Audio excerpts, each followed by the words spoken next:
The following podcast is a deep, shallow dive production. And you're going to love it. Okay, let's go. Hey, what's up, everybody? Happy Friday. Hope everybody had a good week. Man, what a crazy, this week the news was like putting your mouth to a fire hose. You know, I always hear that expression. I was like, what the hell does that mean?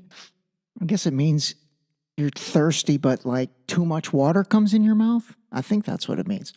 Anyway, all right, listen, gonna do a twofold episode, kind of like I did on the debate. I'm actually recording this. So I'm recording this right now at around 5:30 yesterday. And this is before President Trump takes the stage. And so I wanted to kind of capture my thoughts before he gives his speech. And then I will come back on, or when I come back on, it'll be after he gave his speech. And so it'll be like a post wrap up. But, you know, my big thing right now is I'm very curious as to what he's going to be like. Is it going to be the same old Trump, kind of, you know, the Trump? I don't even know how else to explain it. Or is it going to be a totally calmed down version? You know, did the fear of God go into him? Kind of like how I thought and how I talked about on the last episode. Is he going to be calm? Is he going to try to get a unity message? Is he going to directly come out and be like, you know what? If I win or when I win, I'm not going to go after the Bidens. I'm not going to go after Hillary. Let's just put all that behind us and focus on America. Man, if I was him, that is what I would do. I would completely take all the ammunition away. I would literally make a list, be like, Hillary, you're fine. Biden's, you're fine. Hunter, I'm not going to go after you. Rachel Maddow, I'm not going to go after you. Joy Reid, I'm not going to go after you. Like, just like disarm people. Seriously, take their bullets away. That would be the move. And I don't think you're going to lose voters over it. And if anybody says, no, go after all of them, they're just a child. So, God, that's what I would do if I was him. But I don't think he's definitely not going to go that far. But let's see how far he goes actually on the calm meter and whether it's a noticeable difference in the guy. So now, ironically, yesterday, I guess he had already met with a very high group of, I think probably donors, but somehow, again, it was quote unquote leaked by PBS News. And so I'm going to play that for you. So give a listen to this. This has been our best campaign, and then I got shot. How does that happen?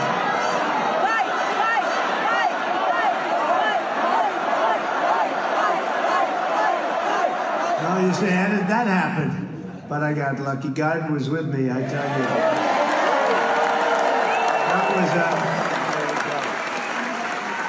That's what they call a close call. That was an amazing, horrible thing, amazing thing, and in many ways it changes your attitude, your viewpoint on life.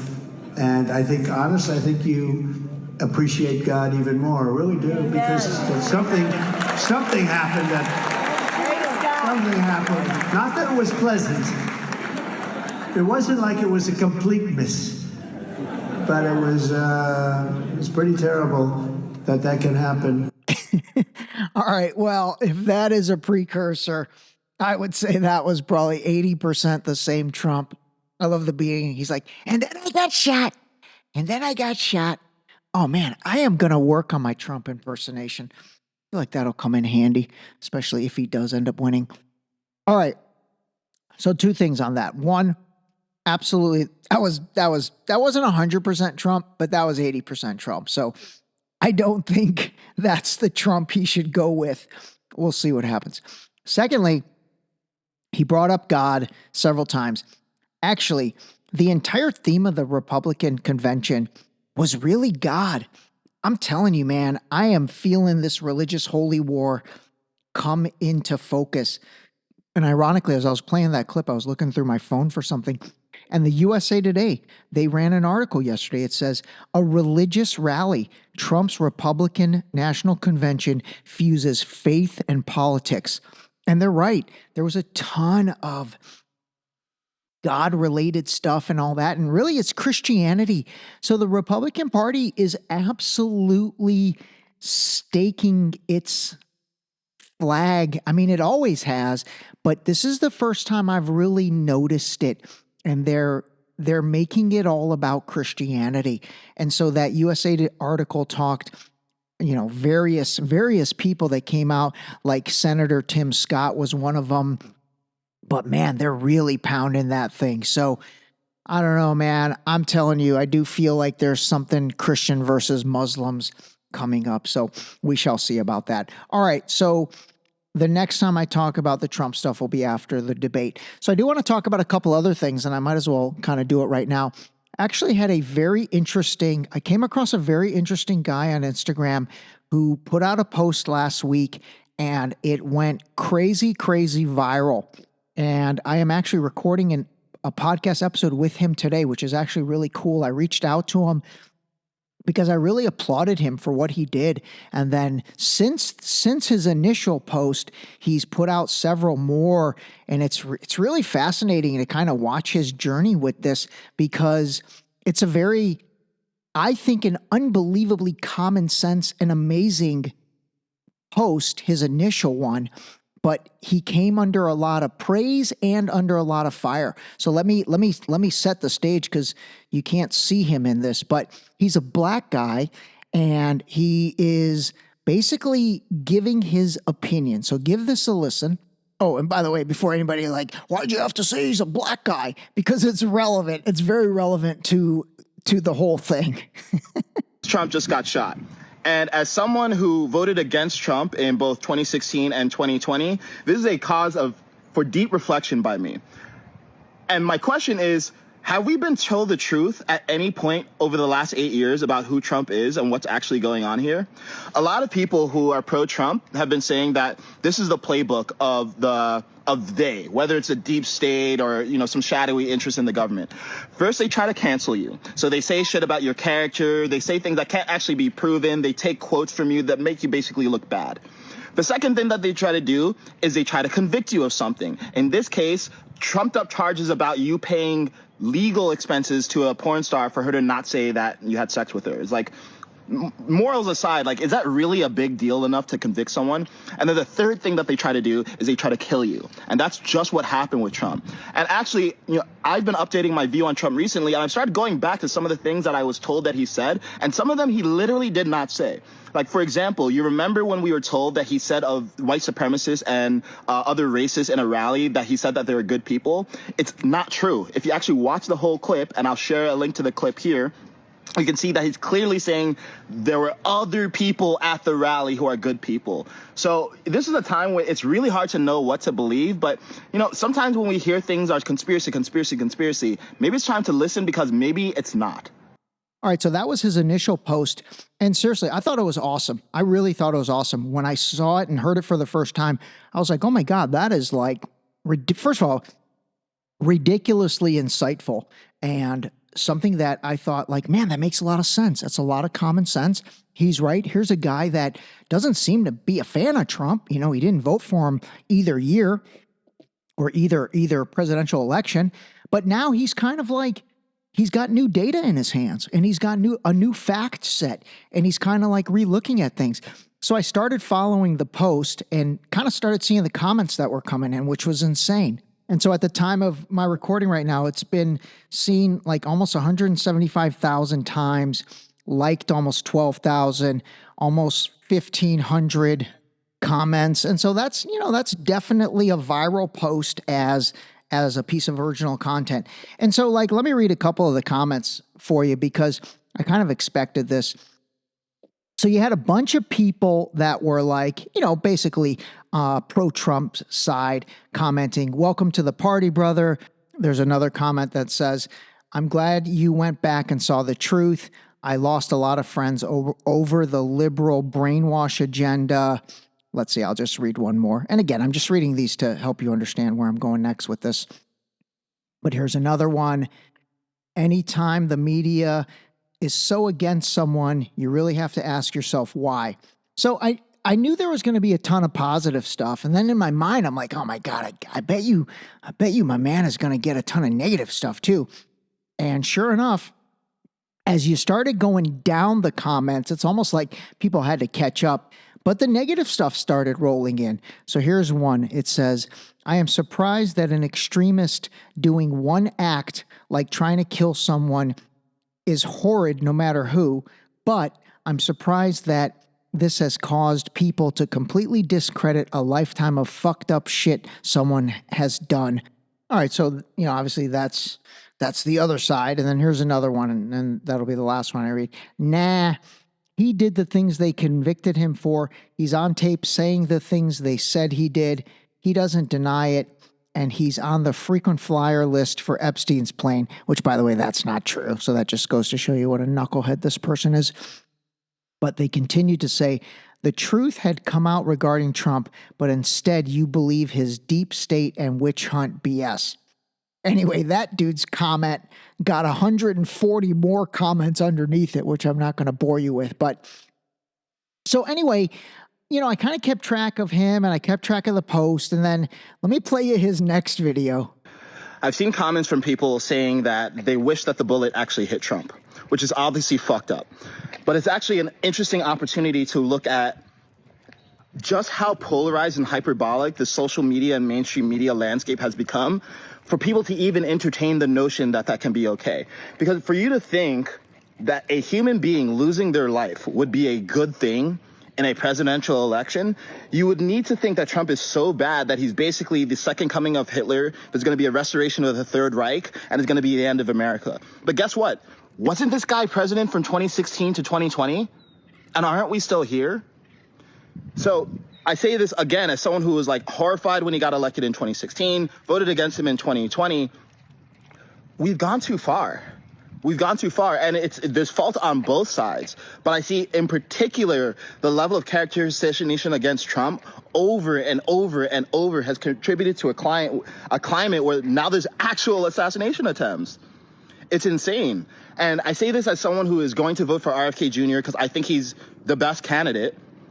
If you were watching that video of Trump and you saw him get up and raise his fist while he's bleeding from his ear, and you didn't feel something, and instead you thought, I wish it hit him, and you didn't feel anything in your heart for a human moment of a man fighting for what he believes in, then you're disconnected from yourself, and there's something to look at. I fucking love this guy. By the way, his name is Kaizen. He's got a ridiculously cool name as well. But anyway, so that was his second post. And, by this point, it's starting to generate some heat. More people are commenting, more people are looking at it. And then this is where I reached out to him and I said, hey, I really enjoyed this. And I enjoy, listening to your takes on this. And I'd love to bring you on the podcast. So that's happening, which is great.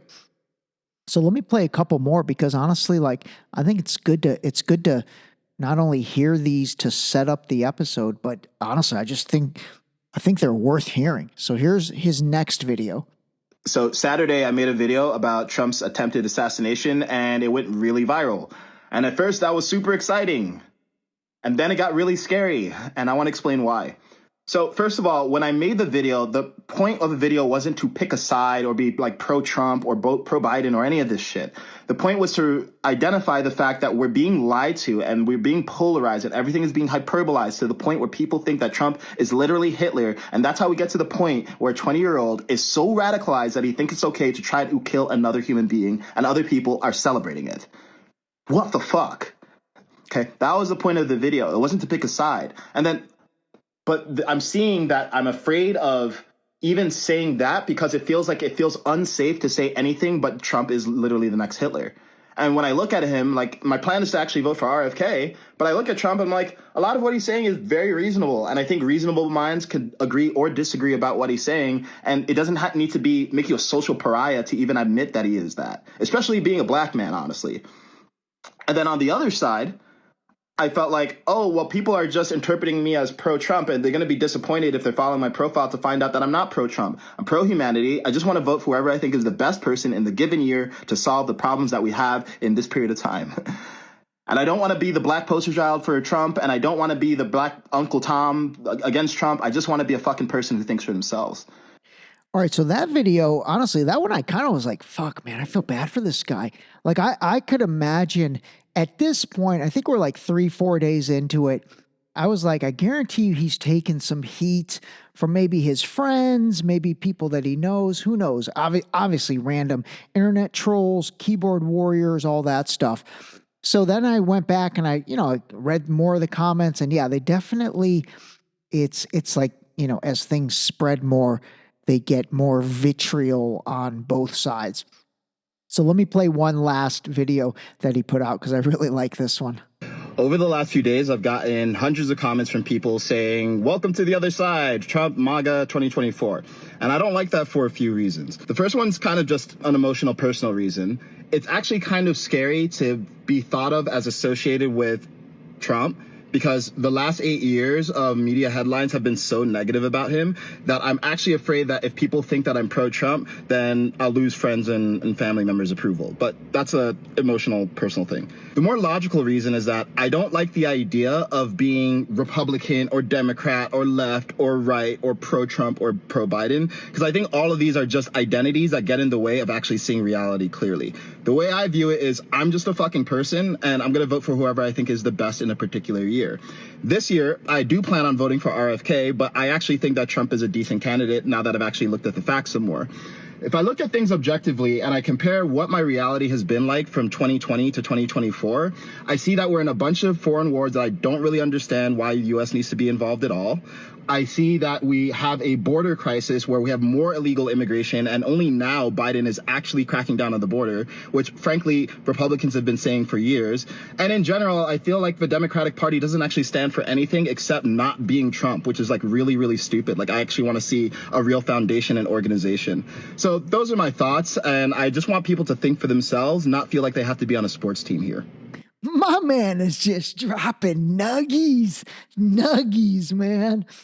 I love that. Seriously, that was my favorite one of all of his. And I especially like the ending where he said, we're in a couple wars that I don't know why the U.S. has to be in these wars. So seriously, think about that. That is absolutely true. The border crisis, the Biden administration, I've talked about this so much on this podcast and dedicated an entire episode to this, they completely ignored the border for 3.5 years or for 3.2 years. And it's just now, because of the election, they're addressing the border, which, by the way, Kamala Harris still has not visited the border. Like, that's insane. And that's her one job. That's been her one job. So anyway, I loved that. That was a great video. He seems like a great guy. We're going to record the episode. There is a good chance I'll release it tomorrow on Saturday if I can get it edited and done. I think that'll be a fun episode to listen through or to listen to over the weekend. If it doesn't get released on Saturday, then I'll probably release it either Monday or Tuesday. If there isn't anything crazy that goes on this weekend, I'll release it Monday. If not, we'll release it Tuesday. You know what? As I wait for Trump to take the stage, let me play one more video from Kaizen, because actually this one was really good as well. And man, I can feel his pain in this one for sure. I think you will be able to also. This is the problem with being black and trying to talk about politics in America. Recently, I posted a video about the attempted assassination of Donald Trump, where I pointed out that the media consistently exaggerates, hyperbolizes, and lies to the point where we've created an environment where people are trying to kill a former U.S. president. The video was not an endorsement of Donald Trump. And in fact, in other videos, I said that I think RFK is the best candidate. Several black people commented on my post telling me that I shouldn't vote for Trump because it's going to make my life worse as a black person or something. And to top it all off, I got a comment from a black woman calling me a raccoon. And I'm pretty sure we both know what that means. Why would you say something like that? That's really mean and really hurtful. Instead of individuals thinking for themselves, we keep listening to what the media says or what other people with the same skin color say, rather than listening to people and going to the primary source to form our opinions. To be perfectly honest, I don't feel like either candidate is going to have a huge impact on my life as a Black person, and I don't think the color of my skin has been a huge detriment to me in my life. And maybe that's because I'm a first-generation immigrant or something. I'm just kind of tired of being pandered to as a Black person and being told that I should vote for one white guy over another white guy because it's going to be better for me. But the most fucked up part of this is that the worst comment I've received out of thousands of comments is actually from another Black person. And I'm pretty sure when Martin had a dream, his dream was not Black people bullying other Black people into trying to vote for a particular white guy. That was amazing. Oh my God. I'm glad I played that clip because actually I sent him a comment on that where I was like, yeah, I'm pretty sure Dr. King's intentions with that speech was not to have a Black guy bully another Black guy in terms of which white guy he should vote for. Man, that's nuts. That is, dude, this guy, Kaizen, dropping nuggies, dropping dimes. Like, seriously, man, I really enjoyed that. Man, I enjoyed Kaizen in this episode more than I enjoyed the Republican National Convention and then Trump. All right, waiting for Trump. Be back soon. All right, I'm back. Okay, I wouldn't say, gosh, I don't even know. Probably 50-50. 50 same old Trump, 50 new Trump. Anyway, it was definitely... There were some interesting moments. I'm not even going to talk too much about it because anybody who watched it. Anybody who didn't watch it probably doesn't want to hear me talk about it. So I will say overall, though, I do think he could have done a better job of really, really, really connecting with the people that are not his supporters. You know, I think that's a weakness of the Trump organization and especially the people around him. You know, they want that reinforcement from their base all the time. And I don't think they need that. They have that. And so instead, again, if it was me, I would have really used this opportunity to have a heartfelt connection with the folks that aren't fans of mine. Like Kaizen, like all we've listened to in all those previous clips that I played for you from someone like him who, you know, without even Trump saying anything, has decided to kind of, you know, do his own research and dig into things himself. Now imagine if Trump had come out of this and focused, you know, 80% of his message talking to those people and really trying to do it in a way that, again, is just very, very emotionally connected. You know what's funny? I'll have to find this, but I found some clips of Trump when he was younger, like 34, 35, and it was amazing. It felt more emotionally advanced at those ages than he is now. I don't know. Maybe he's hardened over the years, but anyway, at the end of the day, I do think that, you know, this, as far as summarizing the RNC convention, they did a pretty amazing job. They really did. It was very well organized. It was very animated. They brought a lot of people in. It looked like a really fun time. They did a really good job. So I don't know, man. We'll see what's going to happen. I think the Democrats have their work cut out for them for sure. All right, that's it. Anyway, have a great weekend, everybody. Oh, last prediction. I do think Biden's going to drop out. It could even happen this weekend or early next week. I think he's gonna come up with probably a medical reason coming out of this bout with COVID. Maybe the COVID causes, you know, early onset something. So I don't think he's gonna make it. So it'll be a jockeying to see who takes that place. Again, I think it's going to be Gavin Newsom. I can't imagine they think Kamala can go head to head with Trump. So we shall see. All right, everybody, call a spade a spade. There might be an episode that drops on Saturday. Keep an eye on your phone. Appreciate all the continued support. Have a great weekend. The ending was terrific. This episode was brought to you by the new book, Deep Shallow Dive Into You, available now on Amazon and Barnes & Noble in hardcover and paperback. Don't forget to sign up for our new mailing list on our website at deepshallowdive.com.